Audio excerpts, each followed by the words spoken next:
RJCF started with a group of people who decided that our community needs charity.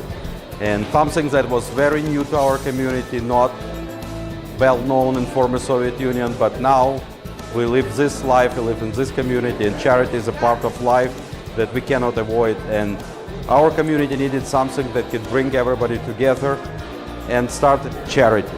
We had a small experience because before I collect money for ambulance. It was not organization, it was just me and 3 of my friends. And we collected by $70,000 because we got a very generous Russian community and everybody wanted to help us to buy this medical ambulance for Israel. And it was for 4 months and we bought this ambulance. It was big success, it was very good mood, everybody wanted to do something else. And we started our absolutely independent, our new organization, Russian Jewish Community Foundation. Oh my God, I have bumps on my skin. We need RJCF because we need some organization, some group of people that unites around ideas that help the community. So there is a need for somebody to organize things, to drive efforts. It's very hard to do alone. We need RJCF for several reasons. One is Russian-speaking Jews, they literally came from another world. That is, they came from a world that was different culturally, different historically, different religiously than American Jews. And Russian Jewish Community Foundation recognizes the needs of the Russian-speaking Jewish community, recognizes their thoughts, their feelings, their analysis, and their perspective about Judaism in a way that American Jews don't necessarily relate to. Community and everything for community and be for community and be a helpful source as community, as well as Makor also trying to be a helpful source of communities. Again, it's why RJCF and Makor tied it together in one goal, to make prosper our community. You can't be a future leader in the Jewish community if you don't know your past, and that's why I love my job, because we support our seniors and they make our lives so much richer when we know what they've lived through, and that generation has seen it all. So I love my job. I love that we have such a great structure in the Russian community, and the Russian Jewish Community Foundation is one of the best organizations, and as much as Hebrew Senior Life, where I work and where we have this wonderful program. The generation, like my father, they're getting senior and senior and senior. They stop work, they live longer, but of course the health is giving up. And they need money to just function well, just to stay with us, so we could hear the stories, their lives, to remember that we are Jews. We only survive as Jews because we remember that we are Jews, that we carry this gene, and we do blend in society, but all our success, all our stories, our uniqueness is coming because we're Jews, and we realize we're Jews, and we always have to remember. So giving money to Jewish family service, it's the chance for all of us to continue be who we were born, to brought to this life, and to give it to our next generation to come.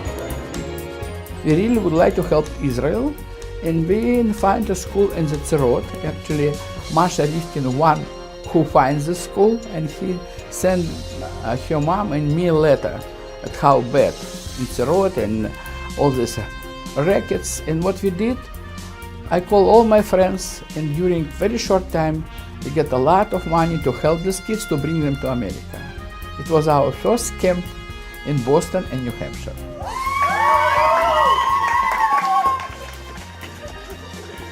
Thank you from the children of the world! Thank you for the love and the giving. I'm passionate about our programs in Israel.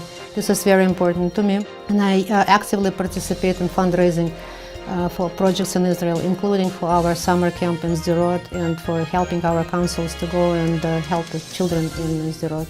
So for that, I work with our partners in Chicago who help us with fundraising. I'm also passionate about our Jewish advocacy group, because anti-Semitism is a dreadful thing, and if we don't do anything as little as we can, but we have to keep doing it, otherwise the consequences could be unspeakable. We provide every year scholarships for 3 soldiers.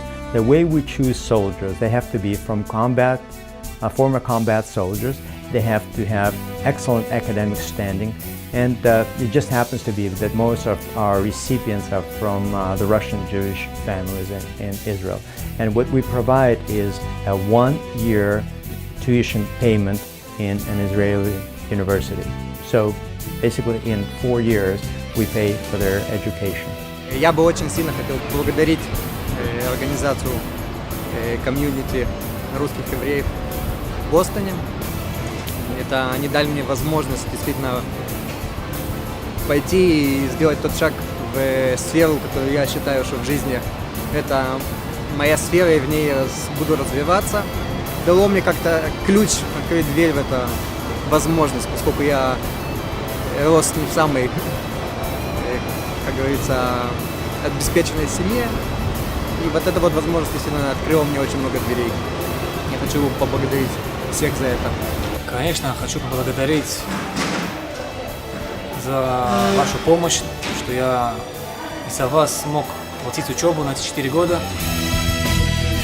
RJCF is a nonprofit charitable organization, and RJCF Kids is very involved in that. At all of our events, we also ask for donations from families to support various RJCF causes. For RJCF Kids, that cause is always the children of Sderot, because we believe it's important for children to learn to give and support other children. The reason I think it's important for kids to participate in charity events, you know, when you just put the coin in a box, it's an action that you do at Shabbat or whatever. It almost, not that it means nothing, but I think showing the kids what that money can do and what their, small funds multiplied over several days, over several years, what they can achieve, by helping people within their community, helping people abroad in Israel, people anywhere that need the help. As a community, as doing charity together, it's that much more effective, I think. My wife and I wanted our kids to be part of the RJCF Kids program because they were born in America and because sometimes they have a different perspective. Meanwhile, we still want them to have the opportunity to experience those values that we grew up with. Their Russian values, their Jewish values, their values of kindness, of hard work, of tolerance. And we want them to know about all the generations and the sacrifices that they have made to make their childhood what it is today. We have a formula, give or get. We have people who giving us money. They never collect money from other people, but you can go and ask people to help your organization. I'm one who asks my friends and other people to help for a task what I really like. It can be tzerot, it can be soldiers, it can be ambulance, something. But I feel that I gave my own money and I can ask people to help us to help these programs. It was a lot of money raised. Thank you for our generous community. It's a lot of money was sent to Israel. A lot of money every year we send to school. We have after school program, and we have ceramic studio, and we have dance class what we built with mirror and everything is beautiful. It's all cost money, but we still need more. This is the reason I don't want to tell you. Please give us today, and we are going to ask today people to help us to raise money for our soldiers. The gala is really our primary event for the year, which is not just a party, even though it's a great party, but it really is a way to bring our community together. It's a way for all of us and all the volunteers to donate their time, and a lot of talent and a lot of passion and a lot of commitment goes into planning it. Being part of this family and becoming part of the RJCF family, and the young people who are coming and they're seeing people in the community, and they come year after year, and it becomes this vehicle for bringing the community together, bringing the people together, and it's really a way to keep us all moving forward.